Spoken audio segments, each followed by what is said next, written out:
What's going on, guys? Junior's Tech back with another one. So in today's video we're looking at a R9 Dual Dash Cam.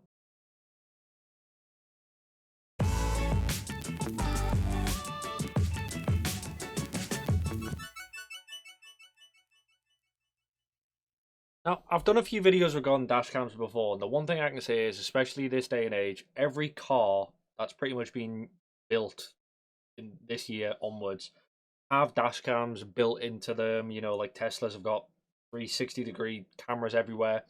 It's one of the most vital things you can have as a car owner, because if you do get into an accident per se, or if you witness someone being in an accident, a dash cam can pick up everything and it can benefit you in the long run, especially if you rear end someone or someone brake checks you and you go into the back of them. 9 times out of 10, you're at fault because you went into them. But a dash cam can stop that from happening. So let's get into it. We're going to have a look what we've got. And of course, we're going to have a look, see how it performs inside a car. Let's get into it. So like I said, what we've got the R9 Dual GPS Wi-Fi dash cam, obviously front and rear camera. And this is from a company called NAVITEL. And we're going to have a quick look what we've got here. We've got full HD 1080p. We've got a 2.7-inch display on the front camera.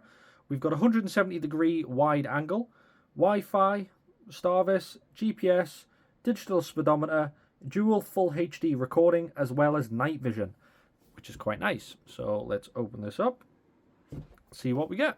We do get a little gift voucher here with a code here, hence why I've got it covered up.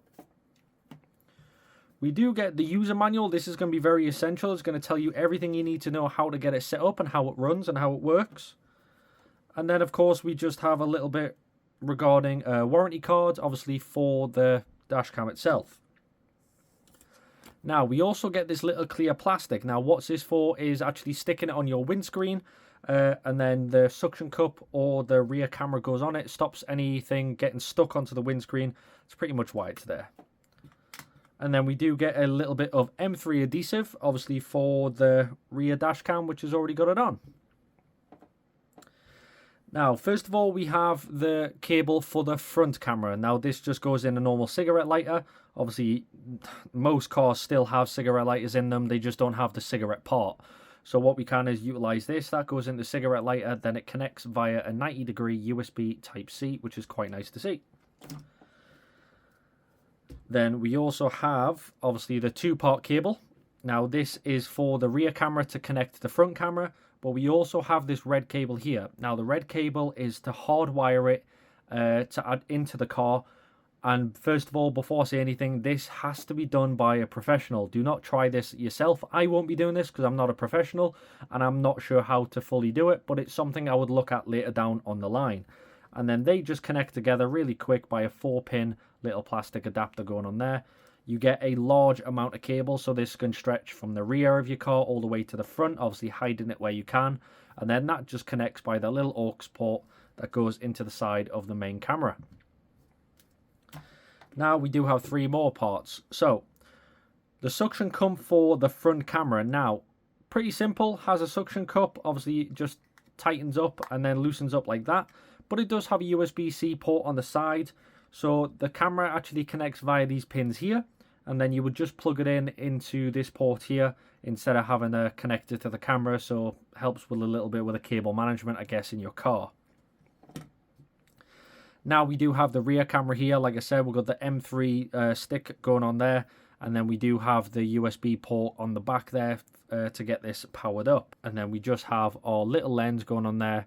Pretty simple. And then this does have 360 degree, probably about 320 degree of movement there. So you're not going to have to worry about this no matter where you put it. You're going to be able to project it wherever you want it to be, which is quite nice. Then we have our actual camera. So sticky tape off. Yeah, so we do have a 2.7-inch display going on there, quite nice. Few buttons at the bottom. We got menu, directional arrows, OK, warning. So this is going to be like if you're about to be in an accident or you see something, you can click and hold that and it'll start taking a video, or it'll save it, or all that good stuff. As well as the on-off button, as well as mode button. There's our 4-pin brass connectors that connect into our suction cup going on there, so that just connects together like that, really simple. So that can just connect onto whatever you're connecting it onto, whether it be the dash or if it actually be the windscreen. It depends where you are in the world. Like I know some places don't allow you to do that, but anyways. And then we do have our native R9 Dual logo going on there, 6-layer glass lens. Obviously we do have our full HD 1080p lens going on there. On the left hand side we do have a port for a micro SD card, which is quite nice to see. At the top here we do have our AV port. That's going to be for connecting the rear camera to the main display. And then we do have some audio ports there, as well as our USB port, reset button, and then that is pretty much it. So why don't we go see what this looks like in a car and actually get some footage going. Let's go do that now.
So there we have it, guys. That was the review regarding the R6 Dual R9 Dual dash cam.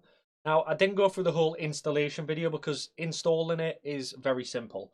Obviously I showed you where I placed the front camera and the rear camera, and all the cables, it's pretty much just hidden in the wells of the car, so there's not cables everywhere. So I didn't hardwire them into the actual car because, like I said, I am not a professional. If you are going to hardwire it into your car, A, make sure you're a professional and you know what you're doing, or B, go to your local mechanic or your car dealer and they will be able to do it for you, obviously at a price. But in the end of the day, guys, if you did enjoy the video, don't forget to like, subscribe, and hit the notification bell. But if you do get one of these for yourself and you run into any issues, please drop it down in the comment section below. I'll try my hardest to help. If I can't, I'll be able to point you in the right direction. But by all means, don't forget to like, subscribe, hit the notification bell. I think I said that twice there. And as always, have a great day.